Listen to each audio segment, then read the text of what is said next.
If I looked from the outside to see Big's process, I would have to believe when he heard a track, he heard it and it was done immediately. He might not have wrote it, but he heard the song immediately.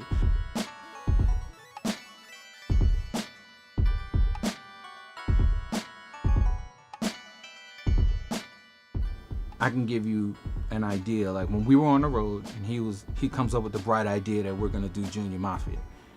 And I'm going, who? And he's like, this is Junior Mafia. And I'm going, these are your boys. And he's like, nah, we're gonna make an album on them. Okay, Big, yo, bring me some tracks. Now in my mind, I'm going, I'm bringing you tracks, but they for your album, your next album.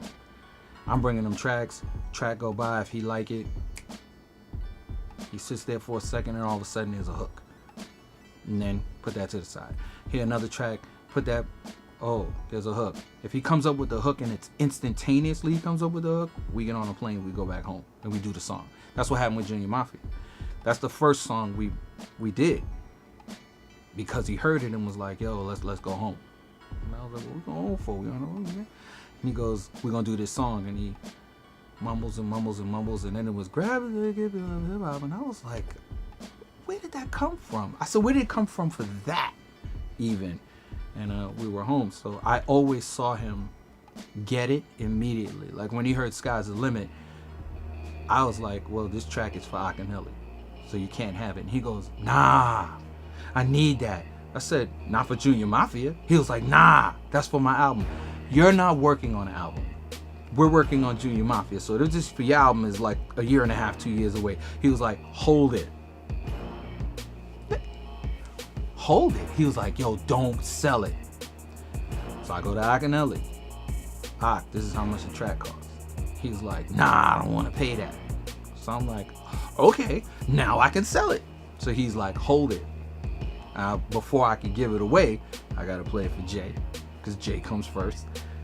He had already passed, that's why Ak had it. Sauce Money didn't like it, that's why Ak had it. LL Cool J didn't like it.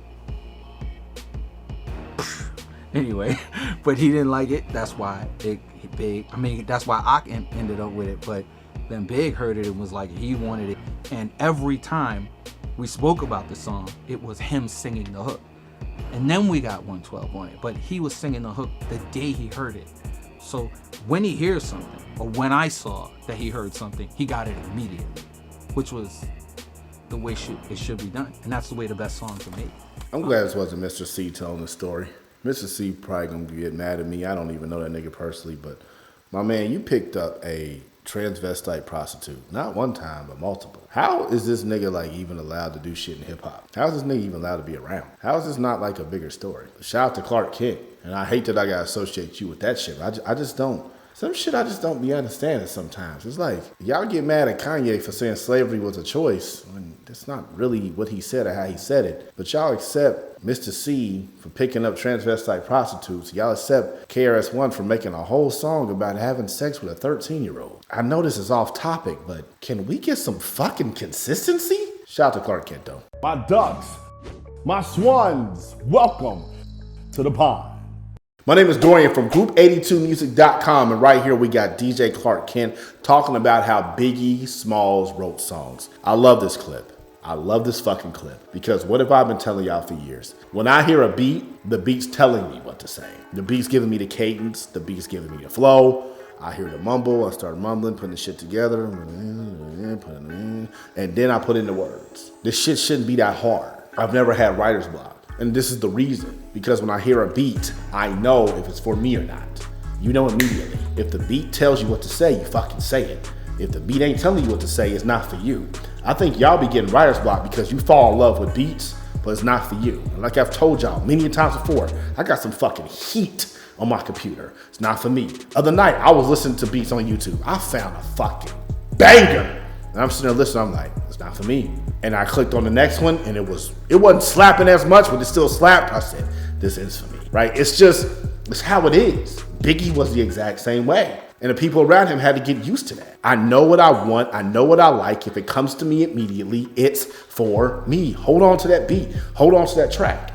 Now we ain't gotta worry about holding on to beats or tracks. You can buy that shit immediately off of YouTube. You buy that shit, you write that shit, you record that shit, you distribute it, you hit us up, you help us build your brand and get your marketing going, and then boom, you out of here. Especially if you know how to mix and master. For those y'all that know how to mix and master, y'all ahead of me. Y'all are ahead of me in production development. I don't know how to mix my own shit. I don't know how to master my own shit. And it's not always gonna be like that. So you should be putting out more music than me. You should be going harder than me. As much as I put into these videos, that's what you should be putting into your music. Because you know how to do the whole fucking process. So when you hear something, get the beat, write it, record it, mix it, master it, market it, get paid. This shit's not that hard. It just takes a lot of effort. You just gotta execute. That's all y'all problem is. I was thinking about this earlier today. We've been doing this for 2 years. The people who have gotten over 1 million streams are ones that have listened to my content and taken everything in, but they haven't been like a full-on client of mine, right? Like they might have bought something here, bought something there, but they were the people who had the gumption and the execution to make it happen. Of all of our clients who have really got after it, Self-Made Silu is the closest one to getting to 1 million streams. And he's even pumped the brakes on it a little bit. This shit's not about talent. It's not. It's about who wants it. I wanted that 1 million streams. I wanted that shit. I was staying up to 3, 4, 5, 6 o'clock in the morning, pitching the playlist, because I fucking wanted that. I wanted to chart on iTunes, and I did that. True Support's not out yet. It's right now September 5th, so I don't know. I want to chart on Billboard. We'll see what happens. When I want some shit, I'm gonna go after it, man. I want this music shit. I want to be independent. I want to tour. I want to own all my shit. And that's the effort that I put into this. That's the exact same way you gotta be. A lot of y'all just want shit to be on autopilot. This shit don't work like that. So if you listen to a song and it comes to you immediately, you need to push that song for the rest of your fucking life. Or you could just sit back and let somebody else get famous off that beat, let somebody else get paid off that beat, and then you get fucking jealous and be hating on the sidelines. It's up to you. I know which one I'm gonna do. I'm gonna be in the game. Fuck that sideline shit. If you wanna be in the game, you need help with all this, click the link in the bio, purchase one of our packages for 60% off right now. I'm out the pond. Y'all stay true.